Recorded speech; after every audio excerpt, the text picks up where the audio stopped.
Real-time strategy games are considered a staple of PC gaming, requiring precise mouse control to manage armies and build bases. Despite this, numerous RTS games have been ported to consoles throughout the eras of gaming to mixed success. I have always enjoyed playing many of these ports, and some do maintain the elements that make them great on PC.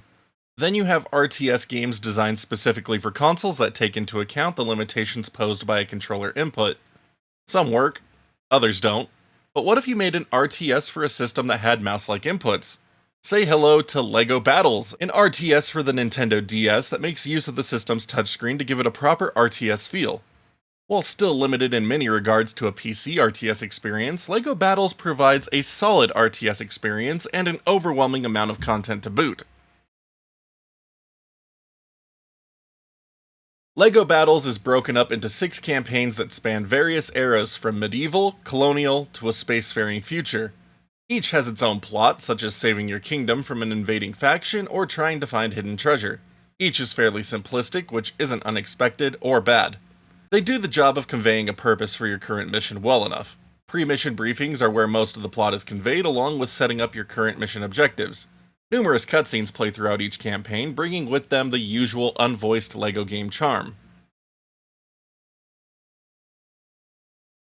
What makes LEGO Battles work so well is its intuitive control scheme for the DS hardware. Your stylus acts like a mouse and is used to select and command units, build, and use hero abilities. You can easily select multiple units by dragging the stylus around them, and commands feel natural. You can have 9 units selected at once, and you can also hotkey that selection by holding the R button for a brief time. Individual unit selection can also be done with presses of the A and B buttons. Every faction has a main hero unit that you can easily select with the press of the Y button. This will also cycle with your main town hall. You move the camera around by using the D-pad or by holding L and using the stylus on the bottom touchscreen. By pressing the X button, you can swap screens and quickly jump to any location by touching the minimap. But this is an RTS to its core, so most missions task you with building a base and destroying the enemy faction. Mission variety is a bit low in this regard, but there are a few limited unit missions scattered throughout the game. Each mission also varies depending on what kind of start you get, with pre-made bases or starting from scratch. Economy is measured in LEGO studs, and they can be gathered by building mines or harvesting trees. You can build up a surplus of studs very quickly, and as a result, it is never truly a concern to run dry of resources over the course of a mission.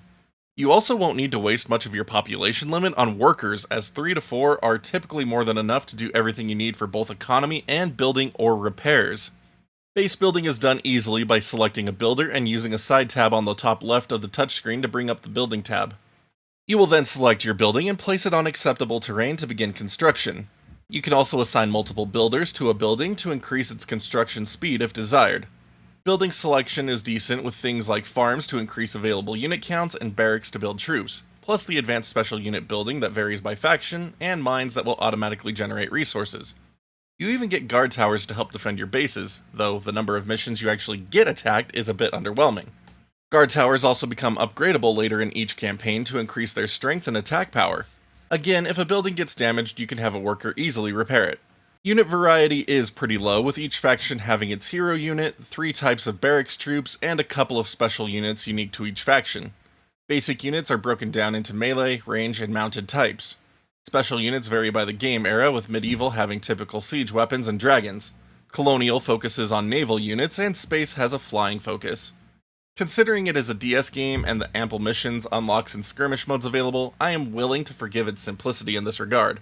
Unit caps are pretty low, but most missions can be bested with a good combination of 9 units, so it never becomes a problem.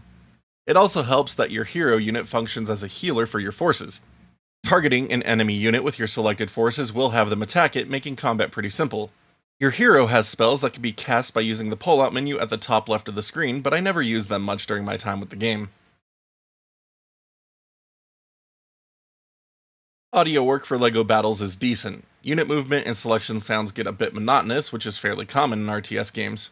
UI and other confirmation sounds and money acquisition likewise can start to get a bit tedious after several hours of play. Battles sound good, and music does a good job of providing ambiance. Visually, I enjoy LEGO Battles. Its sprite-based characters are charming and look good against the environments of play.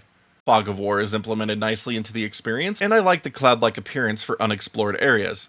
Even the pre-rendered cutscenes look pretty good on actual DS hardware. About my only gripe with the visuals is that special units are 3D rendered instead of sprite based and as a result look awkward in the environments. While I think LEGO Battles is a pretty cool game and impressive for the DS, it has a list of quirks that begin to eat away at the experience as a whole. First is the unit pathing, which just sucks. Units will constantly get stuck on everything as they move around the environment. To combat this, I would end up using the force attack command to blow away trees to keep them from being an obstacle. This is taught to you in the campaign, and it has become one of my favorite features in the game just for this reason.